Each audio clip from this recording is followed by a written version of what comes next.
नमस्कार। आधारशिला विद्यापीठ के ऑनलाइन वीडियो क्लासेस में आपका स्वागत है। आज का हमारा टॉपिक है लोकतंत्र। सबसे पहले हम लोकतंत्र का अर्थ देखेंगे। लोकतंत्र अंग्रेजी शब्द डेमोक्रेसी का हिंदी पर्याय है, जिसे लोकतंत्र, जनतंत्र या प्रजातंत्र भी कहा जाता है। डेमोक्रेसी ग्रीक भाषा के दो शब्दों से मिलकर बना है, डेमोस और क्रेटिया। डेमोस का अर्थ है भीड़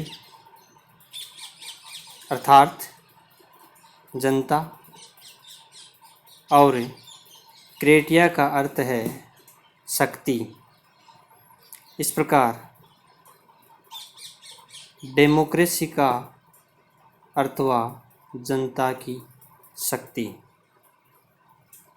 और इसीलिए डेमोक्रेसी को जनता की शक्ति पर आधारित शासन तंत्र कहा जाता है। डेमोक्रेसी में 3 अर्थ निहित है। नंबर 1,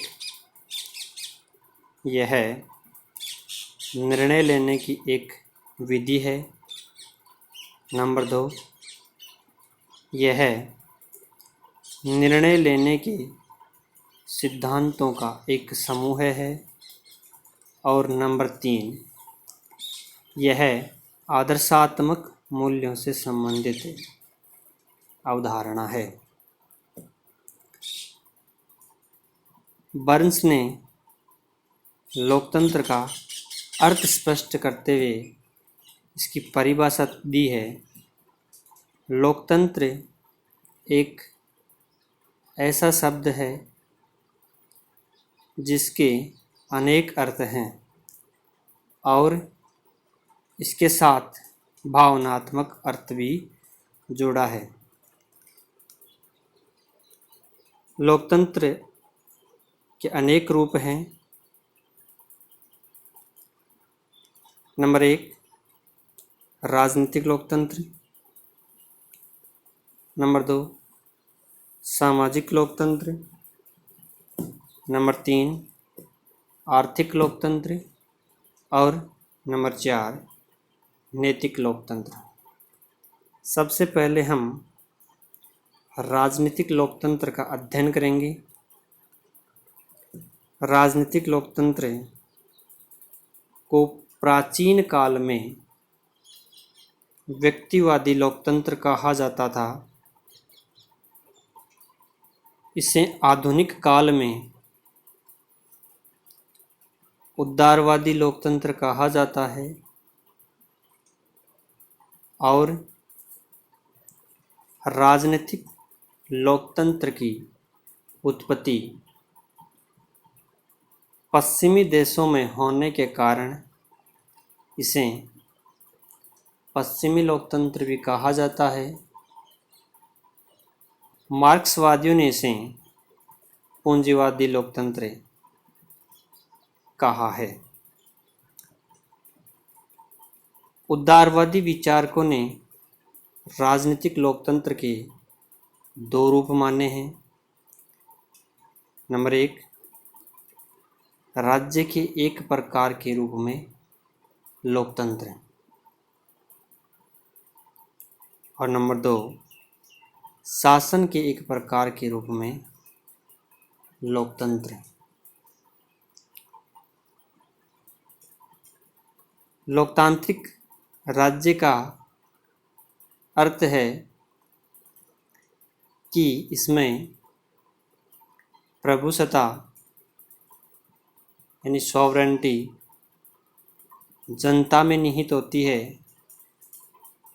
जनता सरकार का निर्माण करती है, उस पर नियंत्रण रखती है और सरकार को हटाने की अंतिम शक्ति जनता के पास ही होती है।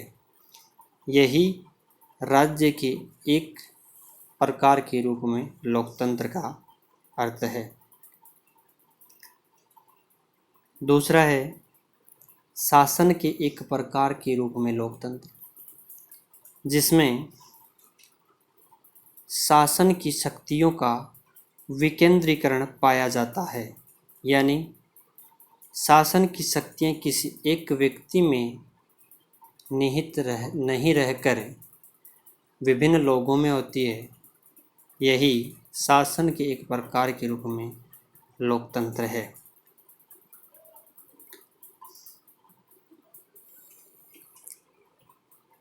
उल्लेखनीय है कि राजनीतिक लोकतंत्र से संबंधित ये दोनों अवधारणाएं कानूनी प्रभुसत्ता पर राजनीतिक प्रभुसत्ता की श्रेष्ठता को स्वीकार करती है, मानती है कि राजनीतिक प्रभुसत्ता द्वारा कानूनी प्रभुसत्ता पर नियंत्रण किया जाना चाहिए।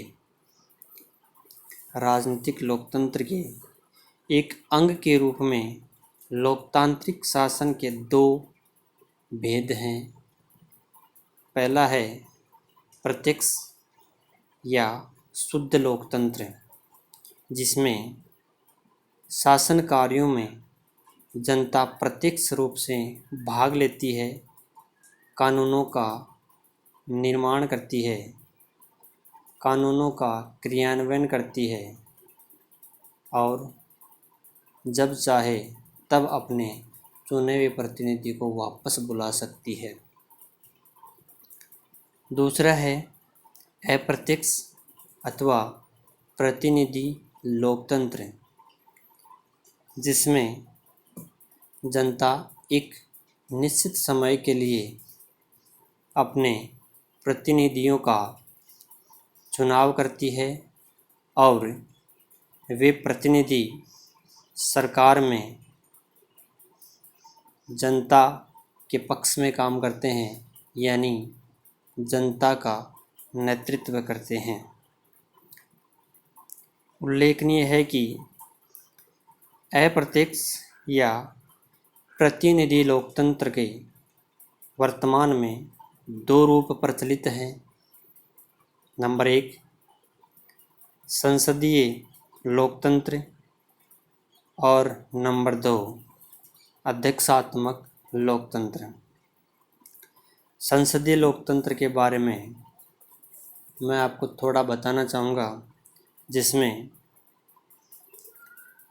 एक संसद होती है और संसद के दो सदन होते हैं। एक सदन राज्यों का सदन होता है और दूसरा सदन जनता का प्रतिनिधि करता है। जैसे मैं भारत की बात करूं तो यहाँ पे राज्यसभा राज्यों का प्रतिनिधित्व करती है और लोकसभा जनता का प्रतिनिधित्व करती है। इसमें जो कार्यपालिका होती है, उस कार्यपालिका का चुनाव संसद के सदस्यों में से होता है। यहाँ कार्यपालिका का अर्थ है प्रधानमंत्री और उसकी मंत्रिपरिषद। और संसदीय लोकतंत्र में प्रधानमंत्री और उसकी मंत्रिपरिषद संसद यानी लोकसभा के प्रति सामूहिक रूप से उत्तरदायी होती है। जब तक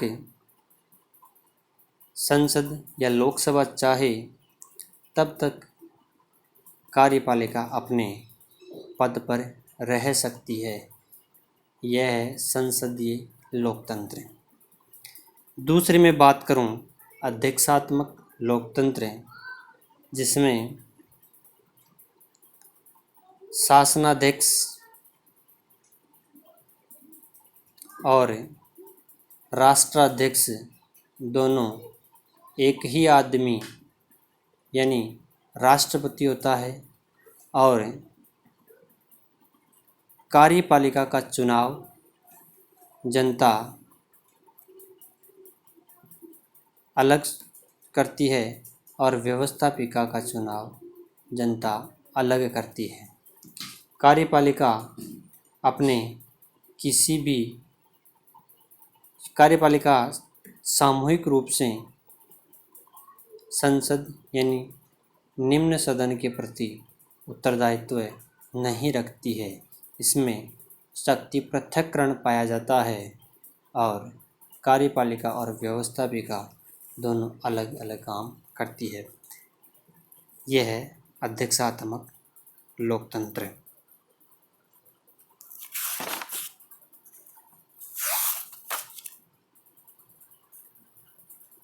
लोकतांत्रिक राज्य एवं लोकतांत्रिक शासन अर्थात संपूर्ण राजनीतिक लोकतंत्र की कुछ मान्यताएं हैं।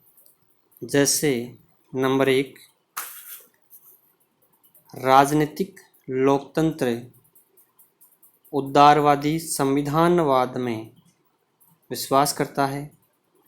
नंबर 2, मैंने पहले बताया है, यह प्रभुसत्ता का निवास जनता में मानता है।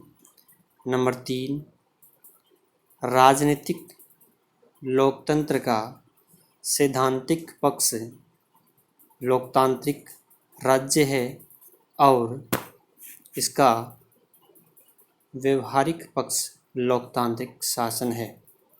नंबर 4, जनता सरकार को नियुक्त करती है, उस पर नियंत्रण रखती है और उसे हटा सकती है। नंबर 5, राजनीतिक लोकतंत्र स्वयं में साध्य नहीं होता, अपितु लोकतांत्रिक साध्यों और मूल्यों की प्राप्ति का साधन होता है। धन्यवाद।